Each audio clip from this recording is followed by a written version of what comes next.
Have you ever stopped and asked yourself what life might feel like if you grow old, alone? It's a quiet fear many of us carry but rarely talk about. Maybe the house gets quieter, the phone rings less, and suddenly the days feel longer than they used to. As someone who's worked with older women across the country for decades, I've seen this moment come for many, often unexpectedly, when loved ones move away, when friendships fade, or when routines shift after retirement. But here's what I want you to know. Aging alone does not mean aging in sadness. It doesn't mean being forgotten or living without joy. In fact, it can be a beautiful, powerful chapter of life if you choose to make it so. In this video, I'll walk you through 6 simple, life-giving things you can do every single day to stay happy, mentally sharp, emotionally balanced, and deeply connected to life.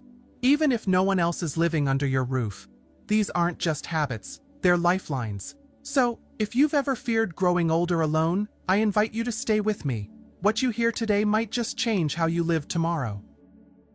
Number 1. Establish a daily routine. One of the most overlooked challenges of aging, especially for those living alone, is the slow loss of daily structure. Without work schedules, kids to care for, or a partner to coordinate with, time starts to stretch and blur. You wake up without a plan, the hours drift by, and before you know it, another day has passed with little meaning or movement. This lack of structure may seem harmless at first, but over time, it can quietly chip away at your motivation, your clarity of mind, and even your emotional health.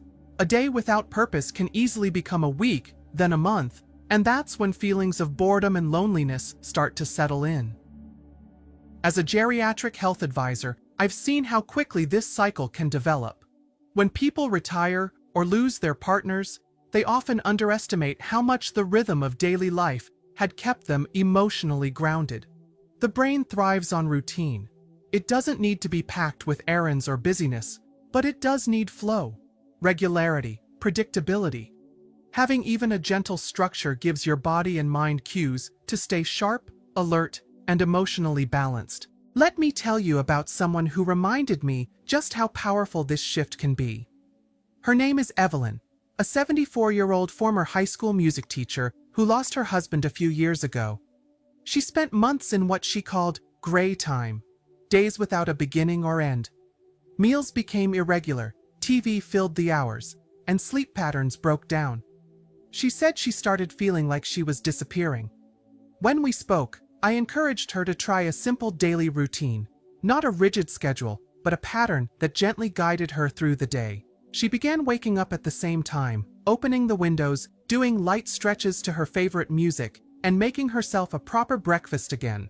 Later, she would schedule a walk or a puzzle game in the afternoon, and she set aside time to call one of her grandchildren at least twice a week. Within a month, Evelyn told me she felt like someone had turned the lights back on in her life. The science backs it up. Maintaining daily rhythms is linked to better sleep, improved cognition, and a stronger sense of self-worth. A routine reduces stress by eliminating constant decision-making and adds a sense of control, which becomes even more important as we age.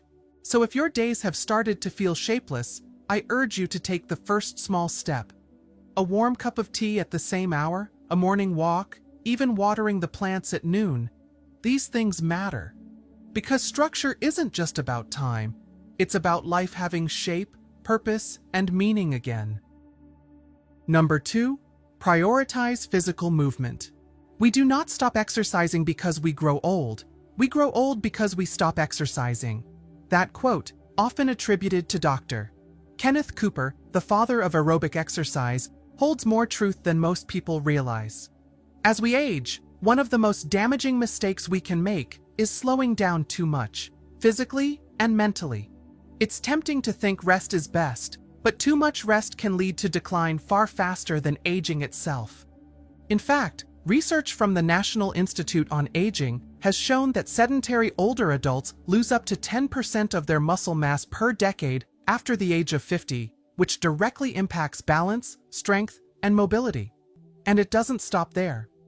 According to Harvard Medical School, regular physical activity can reduce the risk of cognitive decline by 30% to 40%, making movement not just a physical, but a mental necessity. The beauty is, Staying active doesn't mean running marathons or going to the gym every day. What your body truly needs is consistent, gentle movement that keeps your joints flexible, your circulation flowing, and your muscles engaged. A short daily walk, a few rounds of chair exercises, stretching by the window with sunlight on your face. These small acts can bring tremendous results over time. Beyond the body, movement stimulates the brain. Every step you take boosts oxygen to your brain and helps regulate the chemicals responsible for mood and memory. It reduces cortisol, the stress hormone, and boosts endorphins, which naturally fight depression and anxiety. That's why studies from the Alzheimer's Society highlight physical activity as one of the most effective non-pharmacological ways to reduce dementia risk. And here's the thing, even limited mobility doesn't disqualify you from benefiting. Water aerobics, seated leg lifts, or simply standing up and sitting down several times a day can be enough to maintain strength and support heart health. The goal isn't perfection, it's persistence. The key is to make movement part of your daily rhythm, just like brushing your teeth or having your morning coffee. When you move regularly, you're not just maintaining your muscles, you're protecting your independence, boosting your mood, and sharpening your mind. So if it's been a while since you've moved much, start today. Just a few minutes, then build on it. Because when you choose movement, you're choosing vitality. And it's never too late to feel stronger, steadier, and more alive, starting right now. If you found these insights valuable, let me know by commenting yes below. Your thoughts matter, and I'd love to hear from you. Number 3. Stay socially engaged. One of the most quietly painful parts of aging, especially when you're on your own, is the gradual loss of social connection. It doesn't happen all at once. One day you realize the phone isn't ringing as much. Family gets busy with their lives, friends move away, or sadly, pass on. And in that slow silence, isolation begins to creep in. It often starts unnoticed, just more quiet mornings, more evenings alone. But over time, the emotional impact can be profound. Loneliness isn't just a feeling. It's a real threat to your health. Studies from institutions like the CDC have shown that chronic loneliness increases the risk of heart disease, depression, and even dementia. One meta-analysis from Brigham Young University found that social isolation can be as harmful to health as smoking 15 cigarettes a day. That's how powerful connection is, and that's why we cannot afford to treat it as optional. But here's the hopeful truth. While isolation can happen passively, connection is something we can actively build, even later in life. I think about a man I once met named Leonard, a retired piano teacher living in North Carolina. After his wife passed, he fell into a deep routine of solitude, TV, microwave dinners, early bedtimes. He told himself he didn't want to bother his children, but deep down, he felt invisible. Then one day, with a bit of courage, he decided to sign up for a local music appreciation group at his library. It was small, a few chairs, a radio, and some friendly strangers. But that group changed everything. He started looking forward to Wednesdays. From there, he reconnected with an old student, began video calling his sister once a week, and even taught a few Zoom piano lessons for fun. His world opened up again. The lesson is this: staying socially engaged doesn't require grand events or a packed calendar. Sometimes it's as simple as sending a good morning text, joining a local walking group, or chatting with a neighbor about the weather. Even online communities, especially now, can offer real friendships and a sense of purpose. The key is to take that first small step, because connection doesn't just improve your mood, it quite literally helps you live longer, healthier, and more fulfilled. No matter your age or circumstances, you still have something valuable to give and receive. And you're never too old to feel seen, heard, and genuinely connected again. Number 5. Practice gratitude and reflection. From an expert's perspective, one of the most essential yet underestimated practices for emotional well-being in later life is the daily habit of gratitude and reflection. As people grow older, they often experience a series of life transitions, losses, changes in health, shifts in roles and routines that can quietly erode their sense of peace and personal fulfillment. It's a vulnerable time, especially for those living alone. What we know from both psychological research and years of clinical experience is this: How you focus your attention each day significantly shapes the quality of your emotional life. It's common for older adults to dwell on what has faded, the people no longer present, the physical strength that has changed, the opportunities that feel like they've passed. While these feelings are natural, staying in that space too long can lead to chronic sadness, irritability, and even health complications. However, when we intentionally redirect our attention, just for a few moments each day, to what is still good, meaningful, or comforting, we begin to shift our emotional landscape. Gratitude, practiced regularly, has been shown to lower cortisol levels, reduce anxiety, and improve overall life satisfaction. It's not about denying hardship. It's about choosing to also notice the light that still exists in the day. Reflection plays a complementary role. It allows the mind to slow down, to process emotion in a healthy way, and to create space for deeper self-awareness. Even 5 minutes of quiet thought, prayer, or breath work can help regulate the nervous system and provide clarity. When practiced consistently, this habit becomes a kind of internal anchor, a stabilizing force that helps people remain grounded no matter what external circumstances may bring. From a clinical and practical standpoint, I often recommend older adults start small. There's no need for lengthy journaling or elaborate routines.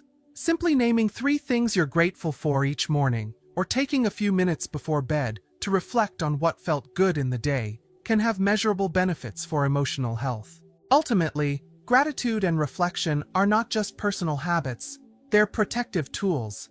They can shield the aging mind and heart from the slow creep of despair and help foster resilience, purpose, and a deep sense of inner peace, even in the quietest chapters of life. Number 6. Find a way to help others. Did you know that older adults who regularly volunteer experience lower rates of depression, better physical health, and even longer life expectancy? That's not just a feel-good claim. It's supported by multiple studies, including findings from the Corporation for National and Community Service, which show a strong link between purposeful activity and overall well-being in later life. From an expert's perspective, one of the most powerful and often overlooked remedies for loneliness is giving to others. When someone feels isolated, the instinct is usually to retreat further inward. It's human nature to focus on our own emptiness when we feel disconnected.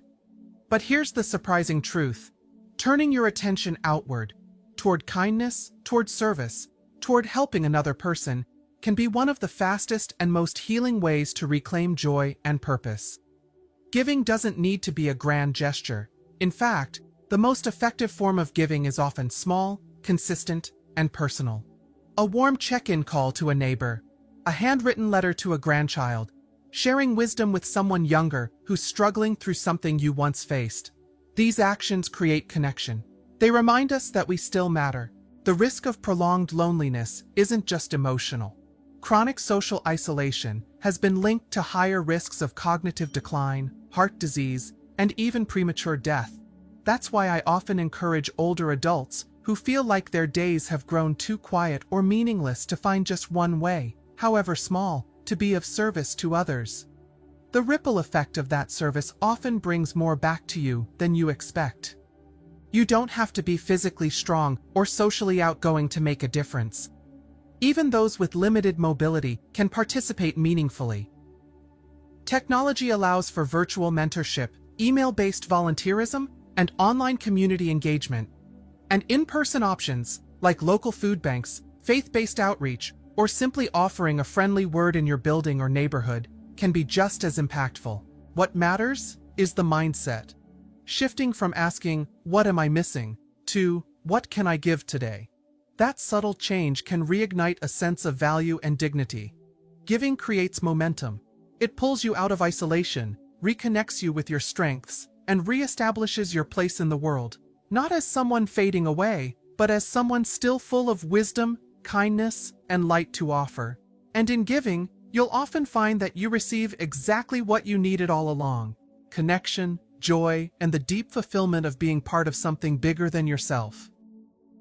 Before we go, I invite you to pause and truly reflect. Aging alone does not have to mean living in silence or sadness. It's the daily choices, those quiet, intentional acts that shape whether you feel isolated or at peace. Whether it's starting your morning with a simple routine, keeping your body moving, engaging in a heartfelt conversation, stimulating your mind, practicing gratitude, or finding small ways to help others, these are more than habits. They are lifelines to joy, purpose, and connection. You may not be able to control every circumstance in life, but you have the power to choose how you respond. And when you choose to live each day with presence, care, and curiosity, you'll be amazed at how deeply fulfilling life can still be, even when you're on your own. If something in this video spoke to your heart, I'd love to hear about it. Leave a comment and share one thing you'll start doing today. And if this video helped you in any way, please like, share, and subscribe. It means more than you know. Thank you for being here. You're not alone on this journey. We're walking it together.